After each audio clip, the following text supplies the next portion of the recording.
नमस्कार दोस्तों, आप लोगों का फिर से एक बार बहुत बहुत स्वागत है देश के सबसे नंबर 1 न्यूज चैनल में। जी हाँ दोस्तों, इस वक्त की देश दुनिया की सबसे बड़ी बड़ी खबरें निकल कर आ गई हैं जो कि आप लोगों के लिए जान लेना बहुत ज़्यादा ज़रूरी है। एक एक कर सारी बड़ी और अहम खबरें जानेंगे। दरअसल आप लोगों को बता दें, सबसे पहली जो बिग ब्रेकिंग निकल आ रही, जी हाँ, एक बार फिर से अशोक गहलोत ने दिखाई बीजेपी को अपनी औकात। जी हाँ, अशोक गहलोत ने कहा, हमने बीजेपी से ही सीखा है लोगों को बंद करना। जी हाँ, आप लोगों को बता दें, पूरी तरीके से लताड़ लगाई है। इसके बारे में विस्तार से बताएंगे। दूसरी जो बिग ब्रेकिंग निकल आ रही है, आप लोगों को बता दें, शमशान घाट में लगे लाशों के ढेर। जी हाँ, एम्बुलेंस में लाशें ही लाशें। कोरोना से हजारों लोगों की हो रही है मौत। शमशान घाट पर जबरदस्त तरीके से भीड़। इसके बारे में विस्तार से बताएंगे। तीसरी जो बिग ब्रेकिंग निकल आ रही है, आप लोग बता दें, एक बार फिर से राहुल गांधी ने बोला पीएम पर अपना हमला। कहा, झूठा मोदी झूठा शाह, देश को बर्बाद करने में सबसे आगे पीएम मोदी और शाह। जी हाँ, इस तरीके का नारा बना डाला राहुल गांधी ने। इसके बारे में विस्तार से बात होगी। चौथी जो बिग ब्रेकिंग निकल कर आ रही है, आप लोगों को बता दें, एक बार फिर से जबरदस्त तरीके से गहलोत सरकार ने लगाई है बीजेपी वालों पर रोक। जी हाँ, जिस तरीके से खरीद फरोख्त चल रही है, उसको लेकर गहलोत ने बोला है हमला। कहा, चाहे कोई कितना ही डराए, जांच तो होकर रहेगी।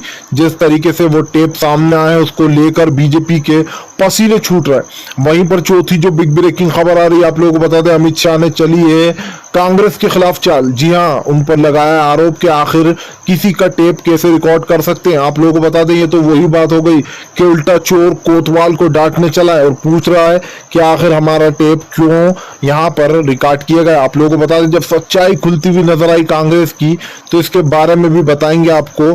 सातवीं जो बिग ब्रेकिंग निकल कर आ रही है, आप लोग बता दें, एक बार फिर से जो है अशोक गहलोत के साथ पूरे लोगों ने बोला हाँ। जी हाँ, अशोक गहलोत ने ठोका है दावा, उनकी जो है पूर्ण बहुमत है। इसी के चलते आप लोगों को बता दें, यहाँ पर कल मुलाकात भी होगी और इसके बारे में भी आपको विस्तार से बताएंगे। आठवीं जो बिग ब्रेकिंग निकल कर आ रही है, आप लोग बता दें, कोरोना संक्रमित की संख्या है लगातार बढ़ती जा रही। जी हाँ, 11 लाख पे पहुंचने वाला है मामला। मोदी सरकार गिराकर सरकार बनाने में विश्वास रख रही है, लेकिन संक्रमित लोगों के लिए कुछ नहीं किया जा रहा। इसके बारे में भी आपको विस्तार से बताएंगे। वहीं पर आप लोगों को बता दें, अब एमएलए के लड़के को जिस पुलिस वाली ने जबरदस्त तरीके से लताड़ लगाई थी और कहा था तेरे बाप का राज नहीं है, अब उसके खिलाफ कार्रवाई की जा रही है। जी हाँ, आप लोगों को बता दें, उसके खिलाफ भी कार्रवाई चल रही है। इसके बारे में भी आपको विस्तार से बताएंगे। आप लोगों को बता दें, जबरदस्त तरीके से सुनीता यादव के खिलाफ चाल चली जा रही है। एक सच्ची ईमानदार ऑफिसर जिसने औकात याद दिलाई थी उस मंत्री के बेटे को, अब उसके खिलाफ कार्रवाई करने की जबरदस्त तरीके से चाल चली जा रही है। इसके बारे में भी आपको विस्तार से बताएंगे। खैर चलिए बढ़ते हैं सबसे पहली और बड़ी खबर की ओर। दरअसल आप लोगों को बता दें, अशोक गहलोत के ऊपर, अब कांग्रेस के ऊपर बीजेपी जो है जानबूझकर उनको फंसाने की कोशिश कर रही। जी हाँ, जो टेप रिकॉर्ड हुआ था, अब इसको लेकर बीजेपी ने हमला बोला है। आप लोगों को बता दें, कांग्रेस पर, कांग्रेस को फंसाने की चाल चल रही है। दरअसल अमित शाह का कहना है, गृह मंत्री का, कि किसी की निजी बात कैसे रिकॉर्ड कर ली, इसका जवाब मांगा गया। आप लोगों को बता दें, कई जो कांग्रेस के नेता अंदर जा सकते हैं। इसके खिलाफ जबरदस्त तरीके से चाल चली जा रही है। ये तो वही बात हो गई कि चोर को पकड़ लिया और चोर पूछ रहा है कि मेरे खिलाफ ऐसा क्यों किया। जी हाँ, आप लोगों को बता दें, सोशल मीडिया पर ट्रेंड भी चलाया गया इस चीज का कि जब बीजेपी की चोरी पकड़ी गई तो अब खुद ही जो है यहाँ पर कांग्रेस के ऊपर इल्जाम लगाते हुए नजर आ रहा है। खैर चलिए बढ़ते हैं और अगली बिग ब्रेकिंग की तरफ। बता दें, अगली जो बड़ी खबर निकल कर आ रही है, गहलोत ने बोला अमित शाह और पीएम पर अपना हमला। कहा, सरकार गिराकर सरकार बनाना इतना आसान नहीं। एक जगह मात दे दी तो इसका ये मतलब नहीं है कि अब हर जगह सरकार गिराते फिरेंगी बीजेपी। दरअसल अशोक गहलोत का कहना है कि बीजेपी बुरी तरीके से लोग लताड़ कर हरा रहा है। इसके चलते बीजेपी के जो है यहाँ पर होश फाख्ता हो गए और बीजेपी एक के बाद एक नई चालें चल रही है। जहां पर अशोक गहलोत ने बोला कि उनकी सरकार 5 साल तक चलेगी और 5 साल से पहले उनको कोई भी नहीं हटा सकता। उसके बाद भी जब चुनाव होंगे तो अशोक गहलोत को पूरा भरोसा है कि हर साल की तरह इस बार भी कांग्रेस ही जीतेगी। इसी बात से जो है, इसी चीज का डर बैठा हुआ है बीजेपी के अंदर और वो जानबूझकर खरीदारी कर रही है। ऐसी बात नहीं है कि बस यहीं पर खरीदारी रही है। इससे पहले एमपी की सरकार के साथ भी यही कहा, जहां पर सिंधिया दिया 22 विधायक ले उड़ा, जिसको लोगों ने जमकर गालियां भी दी और उसके पोस्टरों पे कालक भी पोती गई। खैर वो इसी लायक था, जिस तरीके से उसने पार्टी के साथ धोखाधड़ी की, उसने बता दिया था कि वो एक सिंधिया है। खैर चलिए बढ़ते हैं और अगली बिग ब्रेकिंग की तरफ। बता दें अगली जो बड़ी खबर निकल कर आई, शमशान घाटों में लगे लाशों के ढेर। जी एम्बुलेंसों में लाशों के ढेर, शमशान घाट में नहीं है जलाने की जगह, गाड़ियां ही गाड़ियां खड़ी हैं। दरअसल आप लोगों को बता दें कोरोना जो है वो अब तीसरी स्टेज पर पहुंच चुका है, जहां पर सरकार आपसे आंकड़े छुपाती हुई नजर आ रही है। सरकार द्वारा बताया जा रहा है कि इसकी वैक्सीन बनाई जा रही है, इसका अगस्त तक पूरा खत्म हो जाएगा। ये बिल्कुल झूठी बात है। जी हाँ, लगातार ये आंकड़े बढ़ते जा रहा है, 11 लाख के भी पार मामला हो चुका है। लेकिन सरकार को तो लगा है कोरोना संक्रमित लोगों की ज्यादा नहीं पड़ी है, उनको तो भाई सरकार गिराकर अपनी सरकार खड़ी करना है। जी हाँ, बीजेपी हमेशा से यही करती आई है और अब की बार भी यही करने जा रही है। आप लोगों को बता दें जो भी बीजेपी के खिलाफ आवाज उठाता है उसकी आवाज दबा दी जाती है। जी हाँ, बहुत सारे पत्रकार, हमारे जो मित्र हैं, हमारे पत्रकार हैं, उन लोगों के साथ भी साजिश की जाती है, लेकिन पत्रकारों से उलझना भारी पड़ जाता है मोदी और शाह को, इसीलिए पत्रकारों से उलझने में डरते हैं। खैर आप लोगों को बता दें जबरदस्त तरीके से जो है यहाँ पर भीड़ भाड़ देखने को मिल रही है और शमशान घाट में बिल्कुल भी जलाने की जो विधि है वो पूरी नहीं कर पा रहे हैं हमारे हिंदू भाई। खैर चलिए बढ़ते हैं अगली बिग ब्रेकिंग की तरफ। बताते अगली जो बड़ी खबर निकल कर आई, राहुल गांधी ने फिर से एक बार बोला है पीएम और अमित पर अपना हमला, कहा दोनों सबसे बड़े देश के बड़े बोले हैं। जी हाँ, दरअसल आप लोगों को बता दें उनका कहना है कि अमित शाह और पीएम मोदी इस देश को दीमक की तरह खाते जा रहे हैं और दीमक की तरह खोखला करते जा रहे हैं। उनका कहना है कि सबसे पहले CAA NRC लाया गया, उसके बाद जो है हिंदू मुसलमान करा के देश की जनता को खूब लड़वाया। जब दिल्ली दंगे हुए उसके दौरान भी काफी कुछ नुकसान हुआ, काफी लोगों की जानें चली गई, मस्जिद और मंदिरों तक पर हमले हुए।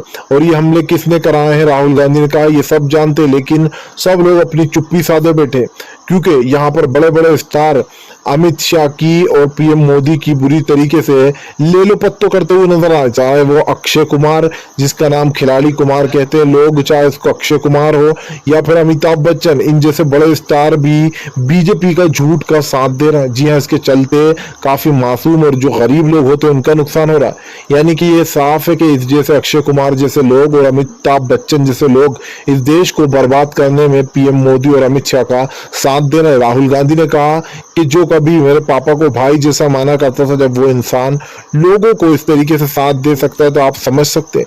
जी आप लोगों को बता दें पनामा वाला मामला अमिताभ का ना खुल जाए, इसलिए अमिताभ बीजेपी का जमकर साथ देते हैं। यहाँ तक कि उन्होंने तो मोदी की थाली और दिए जलाने तक पे अंधविश्वास फैला दिया था कि भाई दिए और थाली पीटने से कोरोना भाग गया, जिसके चलते अमिताभ को बुरी तरीके से ट्रोल भी किया गया था। और अक्षय कुमार ने तो जब कांग्रेस थी तब बहुत पेट्रोल और डीजल के उसको भाव याद आते थे उस अक्षय कुमार को, और वो ट्वीट करता था। फिर जैसे ही अब पीएम मोदी के चलते डीजल के भाव आसमान को छूने लगे, पेट्रोल के भाव बढ़ने लगे, तो अक्षय कुमार ने अपने पहले वाले जो ट्वीट थे पेट्रोल डीजल वाले जो करे थे वो डिलीट कर दिए, जिसके चलते ये दोनों सबसे बड़े अंधभक्त माने जाते हैं। खैर चलिए बढ़ते हैं और अगली बिग ब्रेकिंग की तरफ।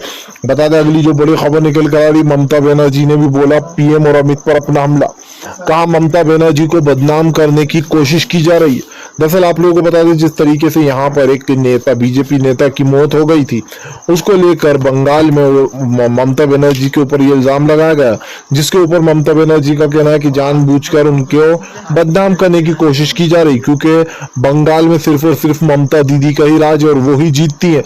लेकिन अब की बार पीएम मोदी पूरी जान लगा रहे हैं कि वो बंगाल में जीत जाए। लेकिन आप लोगों को बता दें बंगाल से लताड़ के भगाएंगे लोग, उसके बाद ही अकल आएगी। दिल्ली जैसे दिल्ली में जबरदस्त हार का सामना करना पड़ा था, वैसे ही बंगाल में भी एक बार फिर से पीएम मोदी को हार का मजा चखना पड़ेगा और बंगाल की जनता जो है लतड़ के भगाएगी। खैर चलिए बढ़ते हैं और अगली बिग ब्रेकिंग की तरफ। बता दें अगली जो बड़ी खबर निकल कर आ रही है, एक बार फिर से जो है यहाँ पर उद्धव ठाकरे ने बोला है पीएम पर अपना हमला, कहा बीजेपी की सरकार जो है वो लोगों की सरकारें गिराने में लगी है, लेकिन अपने देशों में अपने राज्यों में नहीं देख रही जहां पे कोरोना की संख्या ताबड़तोड़ फैलती जा रही। जी हाँ, लगातार सरकार गिराने की कोशिश हो रही है और ये एक जगह नहीं हजारों जगह हो रही है। इस पर सुप्रीम कोर्ट को कुछ अच्छे से निर्देश देना चाहिए। लेकिन आप लोगों को बता दें पिछली बार जब कमलनाथ वाला फैसला हुआ तो तब भी सुप्रीम कोर्ट ने पीएम मोदी का साथ दिया था, यानी कि बीजेपी का साथ दिया था, जबकि सुप्रीम कोर्ट को करना ये चाहिए था कि उन सभी बागी विधायक 22 बागी विधायकों को सामने बुलाना चाहिए था और उनसे पूछना चाहिए था। आप लोगों को बता दें, यहाँ तक कि सुप्रीम कोर्ट ने ये भी कहा था खुद ही कि हम इस चीज को बढ़ावा नहीं देते। भाई जब बढ़ावा नहीं देते तो उन 22 विधायकों को सामने क्यों नहीं बुलाया गया? कमलनाथ की सरकार गिराना एक साजिश थी, आप भी समझ सकते हो। और सब ये पूरी दुनिया देख रही है कि सुप्रीम कोर्ट किस टाइप के फैसले आजकल दे रहा है, जिससे शायद जो आम जनता है वो खुश नहीं है, चाहे वो शाहीन बाग वाला मामला हो या फिर कोई और मामले। इस पर राहुल गांधी ने भी जो अपनी राय दी, और राहुल गांधी ने कहा कि जिस तरीके से यहाँ पर अंध सरकार चल रही है, ऐसे ही जो देश को बर्बाद करने में सबसे आगे निकल रही है। आप लोगों को बता दें, देश के इस वक्त जो हालात है वो किसी से छुपे नहीं है। 23 करोड़ लोग गरीबी रेखा से नीचे जा चुके हैं और इस देश को बर्बाद करने की कोई भी जरा सी भी वो नहीं छोड़ रहे हैं लोग। अब अगर आप भी पूरे जो दिल से हम जैसे निष्पक्ष पत्रकारों का समर्थन करते हो और चाहते हो हमारे जैसे सच्चे और निष्पक्ष पत्रकार इस दुनिया में बने रहें, तो हमारे चैनल को सब्सक्राइब करके हमें सपोर्ट कीजिए। हमारे चैनल को ज़्यादा से ज़्यादा सब्सक्राइब कीजिए और इसको शेयर कीजिए ताकि हर सच्ची न्यूज़ आप तक पहुंच पाए और गोदी मीडिया से हम